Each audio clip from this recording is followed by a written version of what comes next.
The following message has been brought to you by the Mile High Flood District.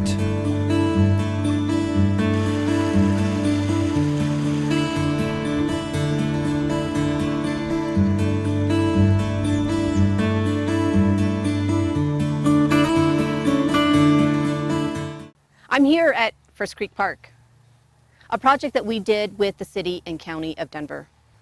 A project cost of $2.2 million, where we were able to leverage both public and private funds. This project was challenging.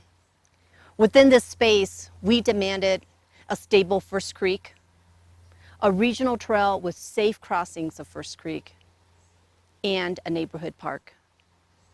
Thanks to Denver and the developer, adequate space was provided that made the First Creek Corridor Enhancement Project possible. Right and smart decisions early on ultimately benefited the community in the end. With ample space, as you can see here, we were able to create a 6-acre park that has both formal nature play structures as well as nature play elements integrated throughout. There is over 5 acres of native vegetation, as well as 88 new trees and 160 new shrubs.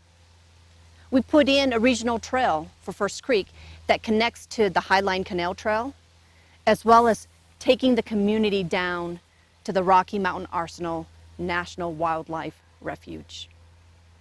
With the trail in place, we also put in 3 safe crossings of First Creek.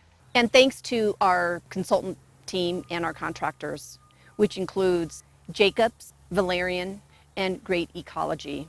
And Naranjo Civil was the contractor that built the project.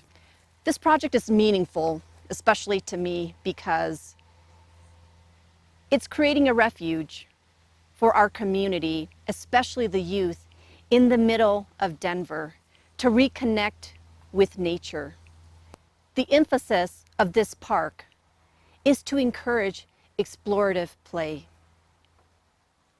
allowing our youth to engage with all 5 senses of play, with sight, with sound, with smell, taste, and most importantly, touch. This is a great example of what you can do when you have adequate space preserved. Not only are we able to bring in both active and passive play elements into the space for the benefit of the community, but when floodwater comes through, we're able to spread it out, which allows water to only get inches deeper and not feet deeper, which not only makes this space beautiful and healthy, allowing us to stay with vegetation for stability, but most importantly, it makes it safer.